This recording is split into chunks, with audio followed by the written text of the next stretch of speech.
Hello, vous savez l'amour que je porte pour les comics typés des années 90, parce que c'est vraiment là où moi j'ai fait euh, ma culture comics, surtout dans les années 90. Alors déjà un petit peu dans les années 80, mais dans les années 90, c'est là où j'ai vraiment découvert la VO, l'explosion d'Image, enfin tout ça, enfin vous connaissez les bails, comme on dit. Et aujourd'hui on va parler d'un comics qui aurait pu sortir dans les années 90, mais qui en fait est sorti en 2009, c'est Fusion, c'est ça. Fusion, alors Fusion. On voit que sur la couverture c'est écrit Cyberforce Hunter Killer Avengers Thunderbolts, donc c'est quand même une belle promesse. On aurait pu penser que Fusion, ils allaient tous fusionner, voilà, vous avez la référence. Et ben pas du tout. Et ben pas du tout. En fait, Cyberforce Hunter Killer Avengers Thunderbolts, c'est surtout Cyberforce Avengers et Thunderbolt Hunter Killer. Hunter Killer, pour rappel, c'est il y a 4 volumes qui sont parus chez Delcourt. En fait, Hunter Killer, il y a un personnage qui apparaît au tout début du premier numéro, à savoir Ellis, et un personnage qui apparaît à la toute fin du dernier numéro, le grand méchant de Hunter Killer. Et ça a peu de rapport avec Hunter Killer, si ce n'est que c'est un peu une préquelle du volume 4 qui est là, qui était un crossover entre Hunter Killer et Cyberforce, parce que le personnage que vous voyez à la fin de Fusion récupère un artefact dans Fusion et va l'utiliser dans ce crossover entre Hunter Killer et Cyberforce, une série qui restera sans fin, hein, parce que quand vous arrivez là à la toute dernière page, en spoilant un tout petit peu, c'est quand même joli, hein. C'est quand même joli. Là, on a une espèce de câble qui est là et on saura jamais le fin mot de l'histoire, pourquoi il est là et qui est vraiment ce personnage. C'est un peu dommage. Donc ce Fusion, c'est une préquelle de Hunter Killer chez Delcourt, volume 4, sauf qu'il a jamais été réédité par Delcourt. Je pense que ça, ils auraient dû le faire en fait. Ils auraient dû faire un volume spécial ou l'ajouter là-dedans pour faire un volume un peu plus gros. Maintenant, je suis persuadé que c'est un problème de droit parce que les Avengers, Thunderbolts, ça appartient à Marvel. Marvel, c'est pas Panini en France, donc je pense qu'il y avait un problème de droit là-dessus.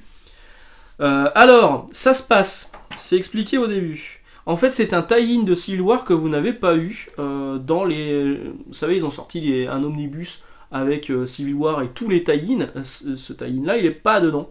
Il n'est pas dedans, il n'est peut-être pas considéré comme officiel vu que ça a été publié par Topco, mais c'est bien précisé. Les événements de cette histoire se passent juste après les événements Civil War et avant Cyberforce Hunter Killer. Donc c'est vraiment la période Civil War où l'équipe des Avengers que vous avez là, c'est les Mighty Avengers, celle avec Ares, avec Captain Marvel, avec Iron Man, bref, pas l'équipe de Captain America mais celle d'Iron Man. Les Thunderbolts, ce sont les Thunderbolts de Norman Osborn, avec Venom qui est en fait McCargan, le scorpion à l'intérieur. Donc c'est vraiment dans un instant bien défini de l'univers Marvel, autour de Civil War. Et clairement, il y a plusieurs références qui sont faites aux événements de Civil War. Qu'est-ce que je voulais vous dire aussi dessus je ne sais plus. Bref, ça me reviendra. Ah oui, si. Donc en fait sur les crossovers, vous voyez, ça c'est un crossover entre plusieurs séries. Il y a deux écoles. Il y a l'école des réalités parallèles. Donc en fait c'est deux réalités qui se rencontrent. C'était déjà le cas du crossover précédent massif de Topco et de Marvel, à savoir Devil's Reign, où vous aviez Wolverine, Ballistic, Cyblade et j'ai mes problèmes de mémoire, j'en peux plus. Et puis Psylocke, donc tous ces personnages qui se rencontrent. Par l'entremise de Mephisto et du Silver Surfer, donc il y a un changement de dimension, des dimensions parallèles, et il y a l'école où les univers sont partagés. Mais du coup, ça pose plein de questions, parce que là, par exemple, en fait, Cyberforce et l'univers Marvel, c'est censé être sur la même Terre. C'est curieux, parce que ça veut dire que tous les événements de Cyberforce, qui sont quand même d'ampleur parfois mondiale, ils n'ont pas de répercussions sur l'univers Marvel. En fait, ça pose un problème de cohérence, voilà. De cohérence, ils vont retrouver le phare, donc les Avengers vont retrouver le phare qui est la base secrète des Cyberforce, alors que ça fait des années qu'elle est censée être là, qu'elle existe dans l'univers Topco, et les personnages de Marvel les ont jamais croisés. Au contraire, ils les ont croisés dans une réalité parallèle, donc c'est un peu débile. C'est pas très cohérent. Alors au début, on vous explique un peu qui est qui, voilà, tout le monde est là, la guêpe, machin, tout ça. Qui sont les Cyberforce, qui sont les Thunderbolts. Et on attaque sur un récit qui est scénarisé par Dan Abnett et Andy Lanning, donc qui sont pas non plus des débutants au niveau du scénario, mais qui à mon avis, tout comme Garth Ennis, Warren Ellis, bon bref, Garth Ennis, avait besoin d'un lecteur DVD à un moment, donc ont pris le chèque de chez Topco pour réaliser cette mini-série en 3 épisodes. Et au dessin, on a Tyler Kirkman qui réalise un travail qui est franchement pas dégueulasse, enfin vraiment typé comics des années 90, avec des nanas qui sont hyper bombasses, avec des mecs qui sont musclés, l'armure de Iron Man elle est vraiment très très cool, voilà. Donc on nous refait le coup, le scénario franchement il est pas terrible. Franchement c'est pas un bon comics, on va pas se voiler la face. Le scénario il est un peu bidon, on nous refait le coup du Ripclaw, mauvais Ripclaw méchant et un peu bébête, qui est en fait un double du Ripclaw classique. Un twist scénaristique qu'on avait déjà connu dans JLA Cyberforce, le crossover, c'est exactement la même histoire, et aussi dans la relance de Cyberforce de Ron Mars, et là on était en quelle année sur Ron Mars on était en quoi? J'arrive pas à voir.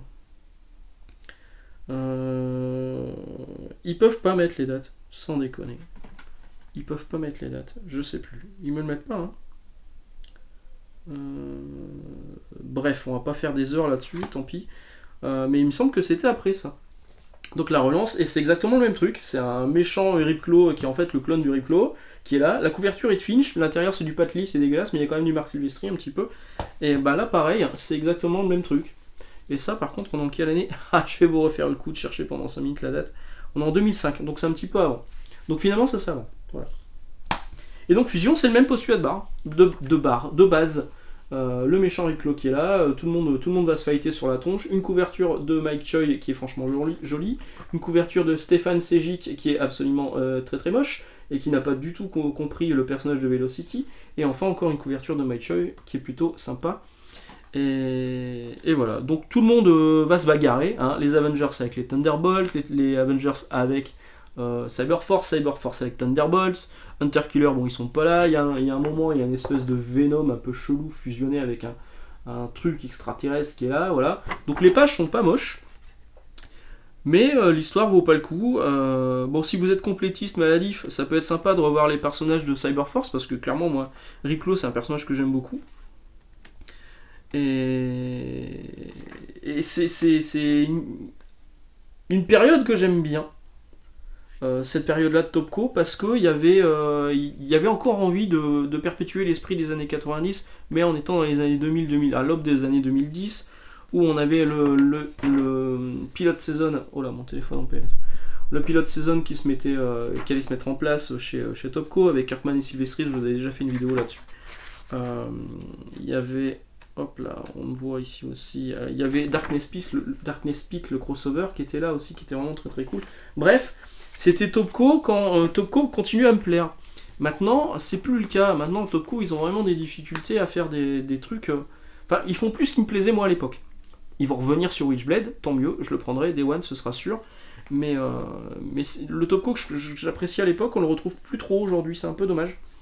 Donc, une mini-série qui n'est quand même pas folle, même si au niveau des dessins c'est plutôt sympa, qui a quand même un rapport avec Civil War, mine de rien, et qui n'a jamais été republié depuis, parce qu'il y a une édition VF qui a été publiée chez Panini dans Marvel Universe hors série numéro 6. Pour les complétistes, vous pouvez chercher Marvel Universe hors série numéro 6, mais qui a jamais été réédité depuis. Donc vous pouvez le trouver d'occasion. Mais bon, encore une fois, le scénario, c'est pas terrible. Donc vous voyez, moi j'avais les versions originales, donc j'avais pas craqué pour ce Marvel Universe hors série. Voilà. Pour les gros complétistes de Civil War, je pense qu'il vous le faut. Pour les gros fans de Cyberforce, je pense qu'il vous le faut. Pour les fans d'Hunter Killer, les trois dans le fond, bah il vous le faut aussi. Pour les fans de Thunderbolts, pareil, vous êtes complétiste, pourquoi pas, parce que on voit que, enfin on voit Norman Osborn, on voit McCargan, on voit, et il y a des pages qui sont plutôt sympas, hein. C'est ça en fait qui sauve le truc. Moi j'aime beaucoup Ripclaw, je sais pas vous, j'aime beaucoup Ripclaw. Voilà, je vais vous laisser là aujourd'hui avec Fusion Comics. Fusion Comics. C'est vrai que Fusion Comics c'était aussi le nom d'un label chez Panini à l'époque où ils publiaient de l'indépendant. Ils avaient les 100% Marvel et ils avaient le label Fusion Comics. Mais alors du coup ça n'a rien à voir. Voilà, voilà, c'était pour dire rien du tout. Je vous souhaite une excellente journée, d'excellentes lectures, et puis nous on va se retrouver jeudi, où je vais parler sans doute de Batman White Knight, le dernier en date. Voilà, à jeudi, ciao.